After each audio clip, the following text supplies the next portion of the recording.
Fue el más abominable asesino en serie que haya conocido Kansas. Conducía por la calle, divisaba a una mujer, la miraba y decía: tú sigues. Se hacía llamar BTK. Las ataba. Llevaba utensilios con él. La cuerda con que las ataría, unas bolsas de plástico para ponerles en la cabeza. Las torturaba. My mother begged for her life, yet he showed no remorse. Las mataba. You will find a homicide, 43 South Pershing, Nancy Fox. Por 3 décadas completas desafió a la policía e impuso un perverso juego del gato y el ratón. No había nada que pudiéramos hacer, salvo, por desgracia, esperar otra víctima. ¿Acaso BTK nació para matar? Quisiera imaginar que había 2 seres en ese cuerpo. Uno de ellos era esposo y padre, líder de Boy Scouts, y el otro simplemente una bestia.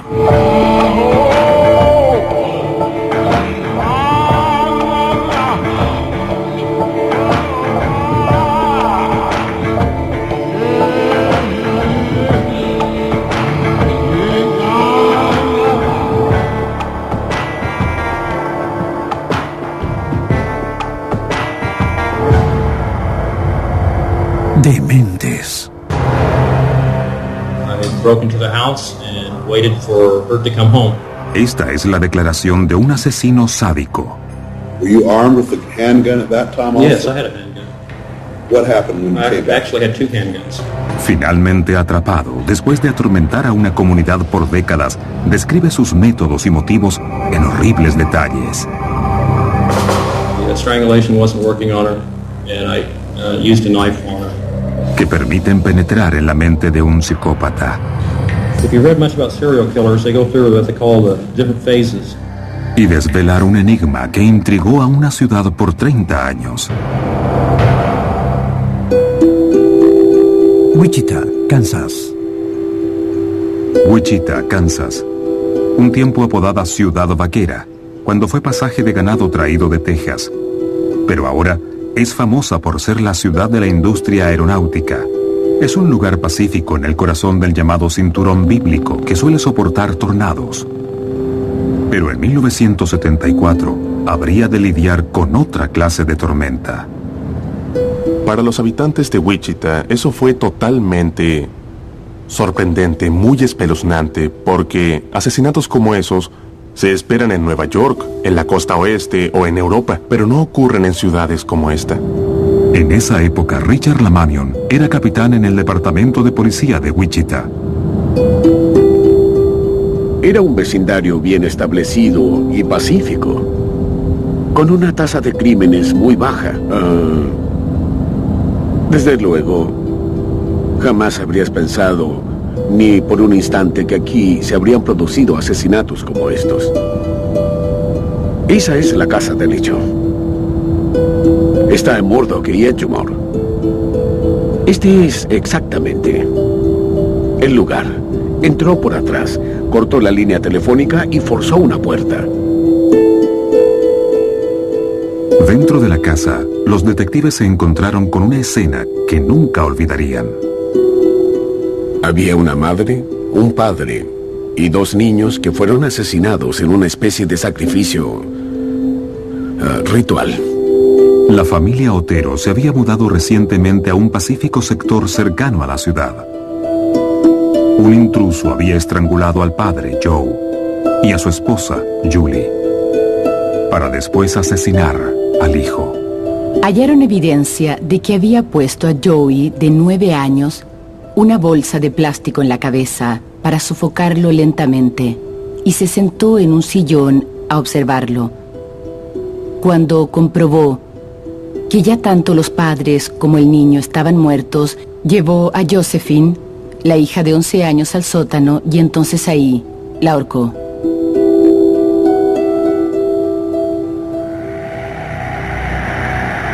El asesinato de la familia Otero sería el primero de una serie de crímenes que se extendería por décadas y no tendrían una clara explicación hasta que por fin el culpable confesara, 30 años después.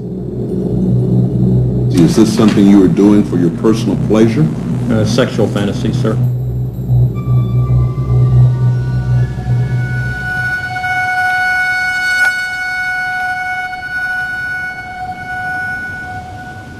Dennis Rader nació en 1945 en Pittsburgh, Kansas, pero vivió casi toda su infancia en la ciudad de Wichita.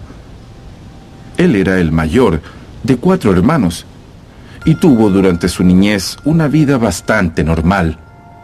Roger Farthing estudió en la misma escuela básica que Dennis Rader y crecieron juntos. En su pequeña comunidad, en los suburbios de Wichita, Rader tuvo una infancia aparentemente tranquila. Su madre trabajaba en una tienda de abarrotes. Su padre trabajaba en ferrocarriles desde hacía años. Era una familia muy agradable. Dennis era retraído, muy callado. Vivíamos cerca del río. Pasábamos juntos mucho tiempo allí, pescando, cazando y explorando lugares. Y aparte de eso, él hacía bastante deporte, atletismo y cosas de ese tipo. En verdad, nunca sobresalió en algo, no se destacó en nada en particular, pero siempre tomaba parte, siempre estaba presente en todas las actividades. Aunque Rader parecía llevarse bien con sus amigos, siempre fue un poco esquivo. Paralelamente, sentimientos oscuros y alarmantes se generaban en su mente juvenil. De su adolescencia, una de las cosas que decía recordar, muy nítidamente, era cuando su abuela mataba a algunas gallinas. Él se habría sentido bastante atraído con esa clase de acciones. Íbamos con frecuencia a entretenernos al río y sus alrededores. A veces nos dedicábamos a pescar o a jugar. Un par de mis compañeros de clase, que se juntaban con él más que yo fuera de la escuela, me contaron a mí que vieron que a Rader le gustaba, desde que era muy pequeño, buscar y atrapar tortugas, entre otras cosas. Y él no solo les daba golpes, como lo hacíamos nosotros a las que eran tortugas mordedoras o algo parecido, sino que dicen que él las ahorcaba. La verdad es que no vi eso. Solo lo supe después que estaba inculpado. Más adelante revelaría que disfrutaba de torturar animales y que un fetiche suyo era la ropa interior femenina. Ninguna de esas conductas fue evidente en su momento, pero esas dos obsesiones eran claramente características de un asesino en serie, como lo fue Dennis Rader. Un hecho muy particular sería una pieza clave para entender la desviación sexual de Rader. Cuando tenía 11 o 12 años de edad, una maestra lo humilló en la sala de clases. Eso lo enfureció mucho y fue a la casa de ella después, en la noche, para espiarla por una ventana. Llevaba una cuerda con él que se ató a la cintura y mantuvo apretada. Mientras la miraba por la ventana, tuvo un orgasmo. Así se produjo en él la asociación estrecha de una cuerda con actos de placer sexual y voyerismo y la sensación de estar dominando a otra persona. Son cosas que se fusionaron con su desarrollo a la adultez. En su temprana adolescencia, incorpora eso a las fantasías sexuales de su vida adulta. El joven Dennis Rader, que creció en una pequeña y pacífica comunidad y cuya infancia parecía desarrollarse en un ambiente normal, experimentaba ahora serias dificultades. Pero nadie pudo prever el resultado devastador de esas fantasías.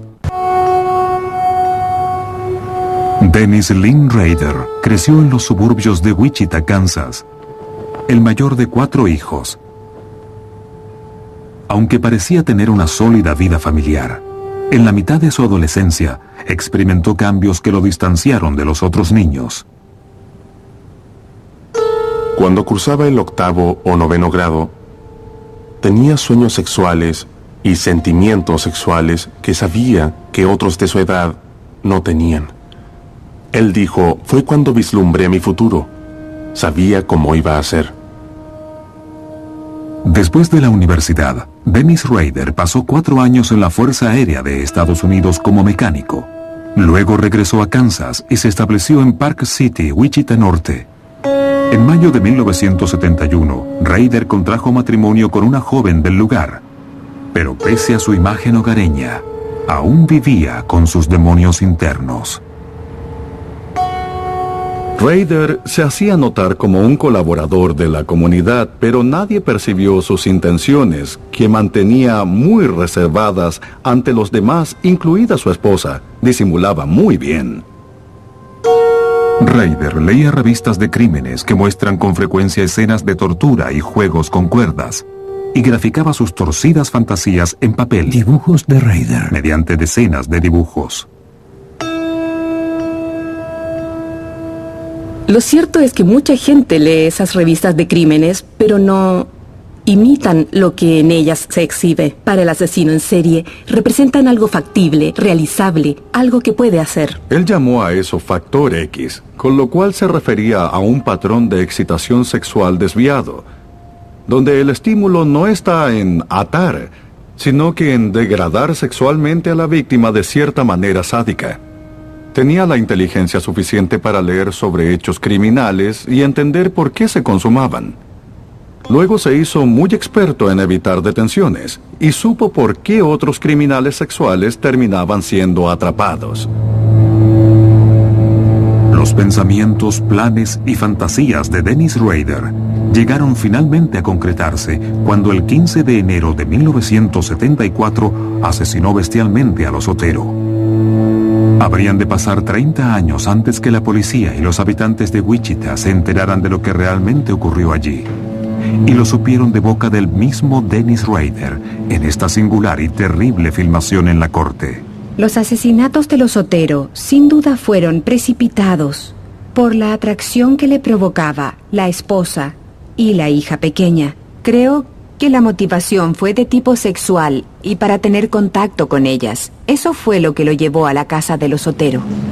Well, I confronted the family, pulled a pistol, confronted Mr. Otero.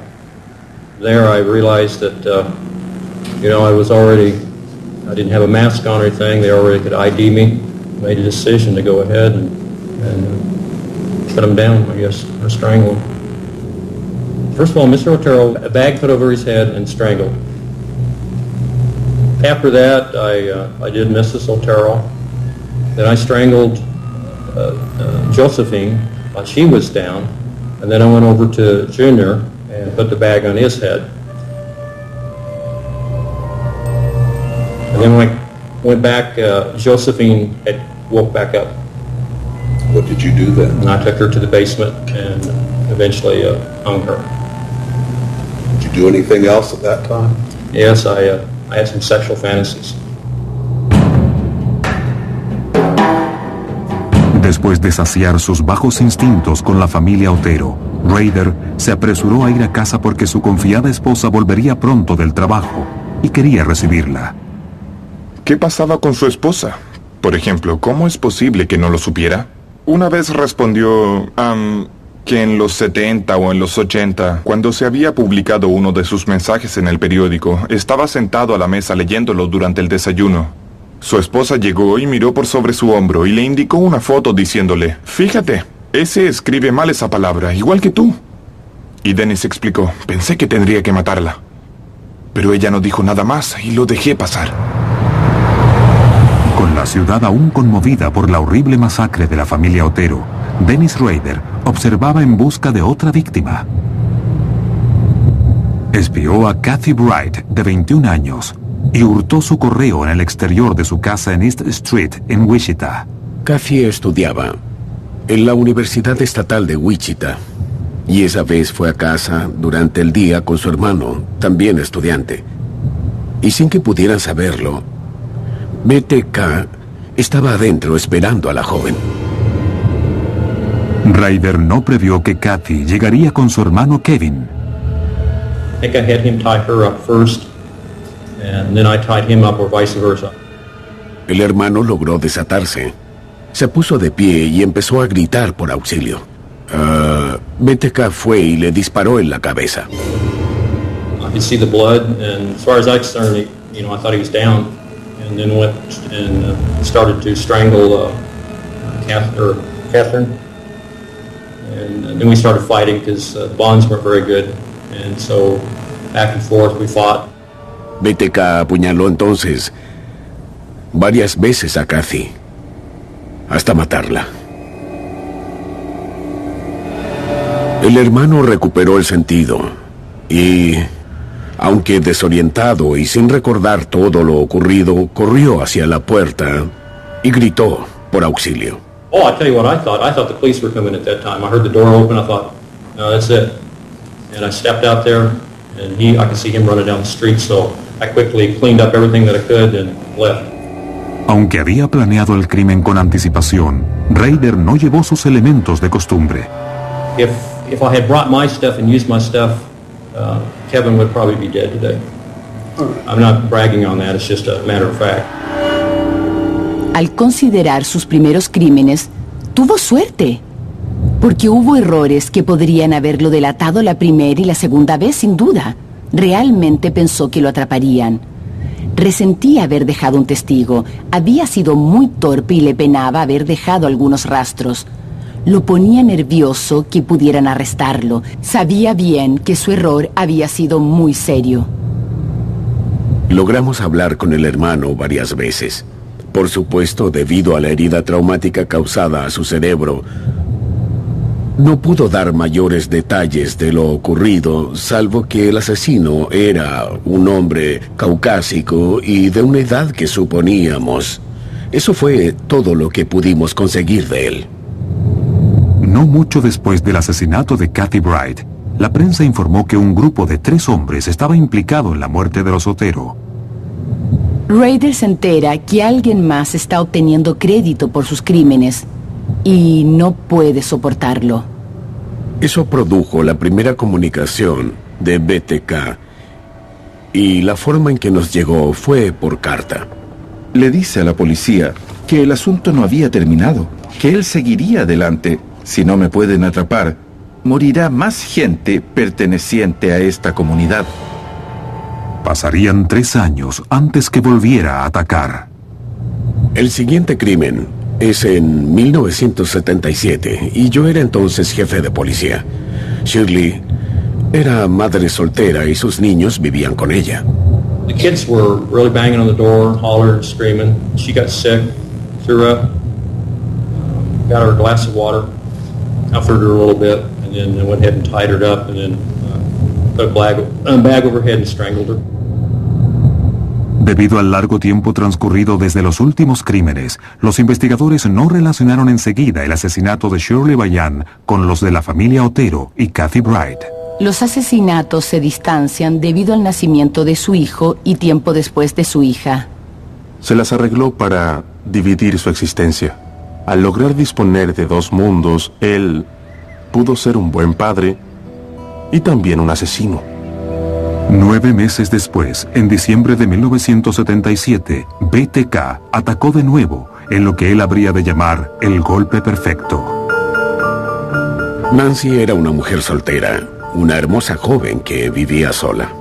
I went around the back of the house, cut the phone lines, broke in, and waited for her to come home. Ella entró a su casa, obviamente sin la menor sospecha, y él pudo dominarla. Told her there I was had a problem, sexual problem, that I would have to tie her up and have sex with her. She was a little upset. We talked for a while. I handcuffed her, had her lay on the bed, and then I tied her feet, and then I got on top of her, and then I reached over, took the belt, and then strangled her with the belt at that time. Lo cierto es que fue apretando con el cinturón hasta casi matarla, y mientras hacía eso, se masturbó sobre su negligé. Lo que excita a sujetos como Rader es prolongar la agonía de cada una de sus víctimas, porque ese es el factor que estimula a ciertos individuos. La definición de sadismo es en esencia infligir dolor a una persona, y la generación de dolor es la forma en que el sádico se asegura que está en total control. Por tanto, lo que hacía Rader, al igual que muchos otros asesinos sexuales en serie, era matar con una ligadura, y teniendo a la persona al borde de la muerte, afloja la ligadura, permite alguna recuperación y aplica más presión todavía. De este modo, al prolongar el sufrimiento, prolongan su experiencia asesina de excitación sexual. De hecho, Rader estaba complacido y orgulloso por lo que había conseguido, y procedió a hacer algo extraordinario para obtener el reconocimiento de la prensa y de la policía. Él mismo, al día siguiente, se preocupa de informar del asesinato a la policía. Llamó por un teléfono público para informar que hallaríamos un homicidio y nos dio la dirección. You will find a homicide at 43 South Pershing, Nancy Fox. Los agentes concurrieron, los investigadores pesquisaron. Así quedó en claro para todos nosotros que BTK había regresado y teníamos un asesino en serie. El 10 de febrero de 1978, 2 meses después del asesinato de Nancy Fox, la estación de televisión local KAKE recibió una carta macabra. Era de BTK, que reclamaba su autoría por los asesinatos de los Otero, Shirley Bayan, Nancy Fox y otra víctima anónima. Exigía atención de los medios e incluía un poema titulado «Oh, muerte a Nancy», con un dibujo de Nancy Fox muerta en su cama. Poco después de eso, debí anunciar que estábamos trabajando con el FBI, con otras agencias locales y con la Agencia de Investigaciones de Kansas, sabiendo que buscábamos a un asesino en serie. Fue entonces cuando las ventas de cerrajería y de armas aumentaron, ya que nunca habíamos tenido un caso como ese. Eso nunca había ocurrido en Wichita, Kansas. Rader tenía ahora la atención que tanto anhelaba. Rader quería estatus. Rader quería destacarse como alguien tan inteligente como otros residentes en su comunidad. La forma en que buscaba demostrarlo no era solo en una escena de un crimen donde manifestaba dominio sobre sus víctimas. Quería demostrar superioridad, inteligencia y poder, desafiando a una policía que resultaba incapaz de arrestarlo. Desde el punto de vista policial, la frustración era profunda. La pregunta era ¿cuándo terminará? No era que estuviera actuando cada 1 o 2 meses. Hacía pausas de 1 año, de 2 años y hasta 3 años. No teníamos nada más que hacer fuera de lo que ya hacíamos, salvo, por desgracia, esperar la siguiente víctima. Y eso era penoso. La policía estaba confundida y las cartas desafiantes de BTK seguían llegando. Una espada pendía sobre la gente de Wichita. ¿Mataría otra vez el asesino? ¿Y quién sería la nueva víctima? Wichita, Kansas. En 1977 y por casi 4 años, Wichita, Kansas, seguía estando atemorizada por un asesino en serie. La policía seguía sin pistas y el asesino Dennis Rader, que firmaba BTK, sigla en inglés de atar, torturar y matar, esperaría casi 7 años más para asesinar otra vez. ¿Pero qué hacía que Rader distanciara tanto su actividad como asesino en serie? Después de haber dado muerte a 7 personas, Rader se dedicó a estudiar jurisprudencia criminal. Y no tenía nada que ver con ser buena persona y ciudadano respetuoso de la ley. Pretendía refinar su capacidad criminal. El estudio de sus víctimas potenciales y sus planes minuciosos y sádicos se reflejaron en las cartas de BTK. I had many, what I call them projects. There were different people in the town that I followed, watched. It was basically a selection process. Sus proyectos incluían el acecho y la decisión de cómo matar a esa persona. La mejor manera de sorprenderla. Tenía que asegurarse de no dejar rastros, debía prevenir que toda contingencia estuviese cubierta. Analizaba todos esos factores detalladamente y con una gran agudeza mental, propia de su naturaleza obsesiva, tenía que estar todo muy bien planeado. Llevaba sus utensilios con él. Era un bolso negro muy corriente. Contenía la cuerda para ataduras, las bolsas plásticas para cubrir las cabezas, también cinta adhesiva. Portaba su pistola y unos cuchillos.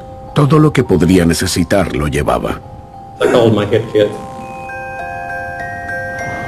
Aun cuando BTK era extremadamente minucioso, la selección de sus víctimas era completamente indiscriminada. If you read much about serial killers, they go through what they call the different phases. That's one of the phases they go through as a trolling stage. Basically, you're looking for a victim at that time. And that you could be trolling for months or years. But once you lock in on a certain person, then you become stalking. That's the victim. Conducía su auto por una calle, veía una mujer caminando o sentada en su terraza o que salía de su casa. Él la miraba y decía, tú sigues. Dennis Rader no recorrió mucho para hallar su próxima víctima. Ella vivía a algunos metros de su casa. The search began first thing this morning on the eastern edge of Sedgwick County for a woman who's been missing 7 days. 53-year-old Maureen Hedge was last seen a week ago by a friend who'd taken her to dinner. She was home by 1 a.m. Saturday. Later that day, her door was found ajar, her phone lines cut, and Maureen Hedge was missing.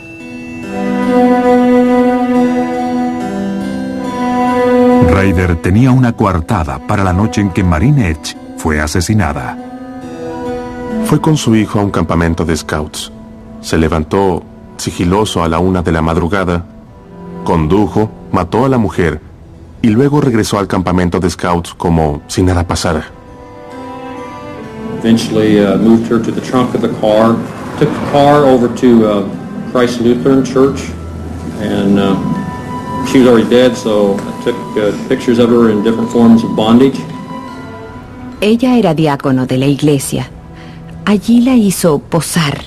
Fue algo despreciable, porque en las fotos aparecen las ropas del coro en el área del sótano. Al verlas nosotros supimos que fueron hechas en la iglesia. Él quiso jugar con ella cuando ya estaba muerta. Y eso es muy perverso. 9 días después del asesinato, hallaron el cadáver de Maureen Hedge. There was a dead dog there, and then right beside Ray's little father was a foot. The body was nude and police say badly decomposed. A pair of knotted pantyhose were found lying in the ditch beside it. No fue la primera vez en que Rader usó su actividad como Boy Scout como coartada para ocultar una de sus fechorías. Era un líder de los Boy Scouts, lo que le daba mucho tiempo libre para estar fuera de la casa, de modo que en un par de ocasiones dejó el campamento donde estaba con algún grupo. Había profundizado mucho en autoerotismo y lo cultivaba elaboradamente. Cavaba una tumba, se ponía una máscara y luego se vestía con ropa de mujer. Se ponía ropa interior, ataba una cuerda para disparar la cámara. Se trataba de una Polaroid y así hacía fotos de sus caracterizaciones. Relataba cualquier detalle de un crimen de la manera más normal, como si dijera, bueno, todo el mundo lo hace. Yo me preocupé de esto y esto otro. Ay, en cuanto a esta foto, es de cuando quise cavar una tumba. Y me envolví ahí con polivinilo y cinta adhesiva. Me puse unas panties y una máscara. Y uno pensaba, no todos hacen eso. Era algo extraño. Le decía entonces, tú no estás bien. Hubo ocasiones en que puso en práctica alguna fantasía erótica, en la que la situación se le complicó y pensó que los Boy Scouts se podrían enterar. Eso habría sido humillante tal vez, pero era parte de tener doble personalidad. Después del asesinato de Maureen Hedge, ocurrirían 2 muertes más. Vicky Weigerly sería una de esas víctimas en 1986. Para el caso Weigerly se organizó muy bien. Entró por la puerta trasera. Ella llegó con su bebé de unas compras. I drew a pistol at her and asked her if she'd go back to the bedroom with me. La torturó, la ató, la tendió en su cama. Su esposo, al llegar a casa en la tarde, la liberó y pensó que aún vivía. Obviamente no era así. Había actuado BTK. 4 años después, en 1991, Rader mataría de nuevo. Investigators say a 15-year-old boy discovered the body early this morning while he was walking his dog. Esta vez es Dolores Davis, de 62 años. I handcuffed her and then tied her up and then eventually strangled her. I had a plan on leaving and put her in a blanket and drug her to the car and put her in the trunk of the car. This gets complicated, we think now. Investigators here on the scene are not giving any details as to what condition the body was found in, but at this time they are treating this case as a homicide. Después de eso, bueno, el caso desapareció de los medios. Wichita nuevamente estaba aterrada, en espera de que BTK atacara otra vez. Pero eso no pasó. Y varias autoridades de Kansas pensaron, bueno, quizá fue arrestado por otros crímenes, lo cual suele pasar en estos casos. Pero no le ocurrió eso. Rader seguía en la comunidad como el vecino de siempre. Lo cierto es que abundaban las teorías. Yo pensaba que, si no había muerto, él seguía entre nosotros. Imaginé que había envejecido y era un hombre jubilado. Lo que hacía era mantener trofeos y recordatorios de las diversas escenas de los crímenes que coleccionaba en una casa, en un árbol de su patio, junto a revistas de detectives y otros tipos de pornografía de su creación. Pienso que él se satisfacía mirando todo ese material en un alto grado. Dibujos, algunas fotos y objetos diversos que había robado a sus víctimas. Sabía perfectamente el origen de cada uno y eso lo estimulaba mucho. En ese tiempo los hijos de Rader crecían y él cambió de trabajo. Fue inspector de normas municipales, una función que le permitió ejercer un nivel de autoridad en su comunidad. Dennis era inspector de normas en Park City. Le correspondía imponer multas a personas que no acataban las reglas municipales. Hasta usaba una regla para medir el césped. Si estaba muy crecido, multaba al dueño del lugar. Multó a una mujer porque llevaba a su perro sin su correa, pero la mujer acudió al tribunal para apelar a la acusación y el abogado que la representaba se impresionó ante el desempeño que tuvo Rader. Rader pasaba horas y días tratando de justificar las sanciones impuestas. Soy abogado penalista. Y en delitos mayores, como una violación, no he trabajado tanto como él con sus multas. Rader se preparó para el alegato en la audiencia sobre ese caso como si se tratara del juicio de un crimen capital. Esta es una fotografía que Dennis tomó al perro ante la reja, como prueba de que estaba en la calle sin correa. Un inspector común, en esa situación, sencillamente habría abierto la reja y habría dicho, vamos, entra perrito, entra. Y después preguntaría por qué motivo el animalito estaba suelto. ¿Pero hizo eso Dennis? No, quiso dispararle un sedante al perro. Creo que esa actitud nos ayuda a comprender a Rader. Era increíblemente controlador de todo a su alrededor. No había ninguna manera que se dejara derrotar en un caso judicial tan menor. Podía imaginar a Dennis matando perros, porque trató de matar a uno en nuestro patio, pero nunca pensé que era de esos hombres que matan personas. Al pasar los años, Wichita retornó lentamente a la vida normal y creció una nueva generación que ignoraba el horror del pasado. Luego, en el año 2004, 30 años después del brutal asesinato de la familia Otero, BTK, el criminal, regresó. Tonight, Wichitans are on edge. The serial killer who terrorized Wichita for years causes new fears. Y Wichita se sumió otra vez en los temores que ya había padecido en el pasado. Wichita, Kansas. BTK había torturado y asesinado salvajemente a 10 personas en la ciudad de Wichita, en el Medio Oeste, entre 1974 y 1991.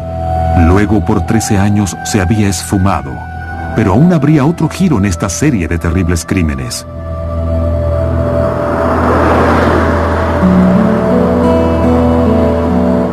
El diario Wichita Eagle publicó un artículo para recordar que hacía 30 años había matado a los Otero.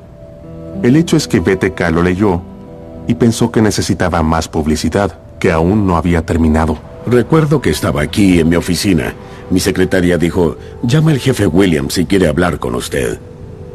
Atendí la llamada y él me dijo, Richard, no creerás esto. Y agregó, nos comunicamos con BTK. Le respondí, ¿me está tomando el pelo? No, me dijo, debes venir enseguida a verme. Tonight, Wichitans are on edge. The serial killer who terrorized Wichita for years causes new fears. Mi primera reacción fue pensar que había regresado. Quizás por sentir remordimiento. Un arrepentimiento que lo instó a volver. Pero no era eso, era arrogancia. Era maldad. Después de décadas, BTK regresaba dispuesto a jugar al gato y al ratón con la policía y la prensa. Empezó a valerse de pequeños juegos para enviarnos a investigar diferentes sitios en la ciudad, donde ponía cajas de cereal, representaciones de crímenes con muñecas torturadas, con algunas piezas de joyería de las víctimas. Las escondía en algunos sectores de la ciudad, llamaba a los medios y enviaba unas notas dando pistas para que esos elementos fueran encontrados. Teníamos confianza en que, si continuaba, finalmente lo atraparíamos. Todas sus jugarretas parecían revelar que deseaba que lo atraparan. Creo que todos en el departamento esperaban tener la bala mágica que lo atraparía por fin. Estaba haciendo cosas francamente tontas y los investigadores se acercaban cada vez más a él. BTK iba a cometer su último y mayor error. No estando familiarizado con la tecnología informática, dio una gran oportunidad a la policía. Era el momento que estaban esperando. Dirigió una nota que decía: si les envío un disco, ¿podrían identificarme? Sean honrados conmigo, quiero saberlo. La policía le respondió enseguida, a través de un periódico local: puedes hacerlo, Rex. Era lo que quería oír. Y entonces les envió un disco. Randy Stone fue el analista de la unidad computacional de criminología encargado de extraer información del disco enviado por BTK. Lo revisé y contenía un archivo. Pudimos identificar el software registrado por la Iglesia de Cristo Luterano y la última persona que había guardado el documento figuraba en el registro de una cuenta múltiple a nombre de Dennis. El hombre era Dennis Rader, presidente de la congregación de la Iglesia de Cristo Luterano en Wichita Norte, conocido como BTK. Cuando se supo, ¡qué gran alivio! Y de ahí en adelante, la investigación comenzó a avanzar rápidamente. El 25 de febrero del año 2005 lo arrestaron.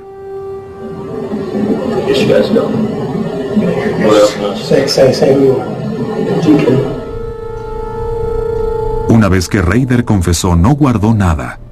Habló durante 33 horas los 2 días siguientes. Era oportuno que la policía de Wichita diera a conocer a la opinión pública la identidad del monstruo que los había atormentado por más de 30 años. Yo dije, cuando hagan el anuncio de la identidad, avísenme quién es. Estaba revisando el motor del auto de mi hijo y salieron a decirme, el sujeto se llama Dennis Rader. No lo podía creer.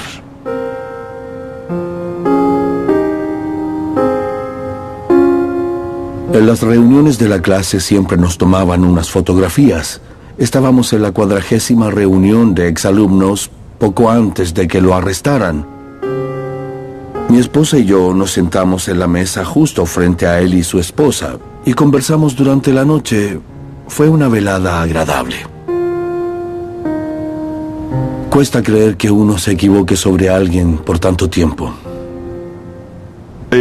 Perdido la cuenta de cuántos asesinos he defendido durante los años. Él ni siquiera está entre los 10 sujetos que consideraría peligrosos. Si ahora nos conociéramos y habláramos.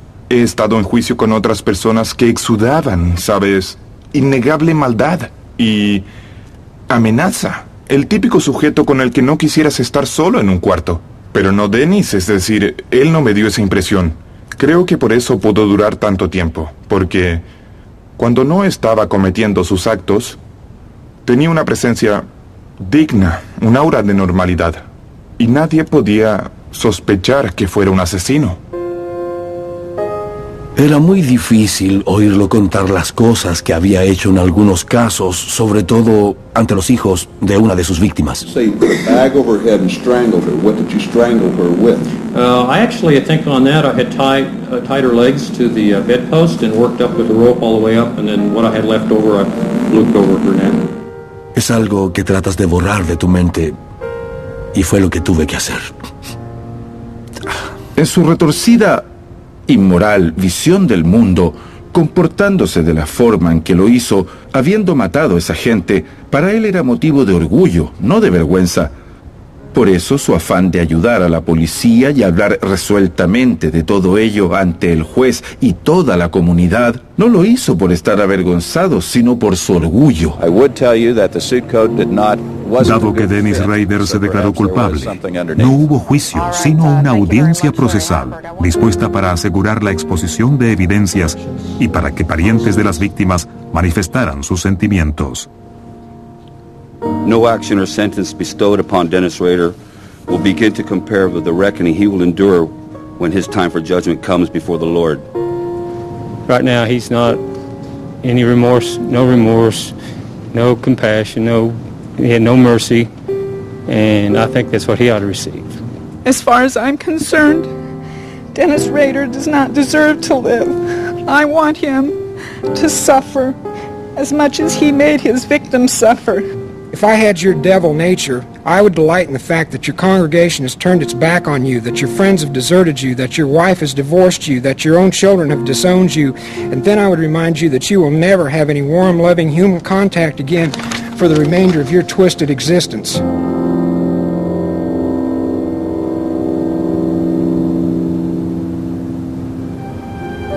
¿Acaso Dennis Rader nació para matar? No creo que existiera una mala semilla que brotó y luego forzó sus manos. Realmente pienso que fue una serie de condicionamientos orgásmicos, como los llamamos, que pudieron tomar otro camino. Nada tuvo que ver con su crianza. Nada tuvo que ver con el lugar donde creció.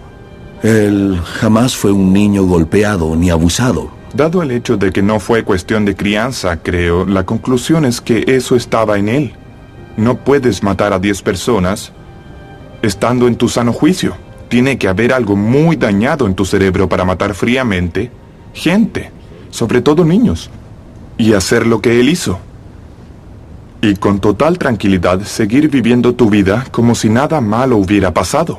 El asesinato sexual en serie es un problema biopsicosocial con un fuerte énfasis en neurobiología.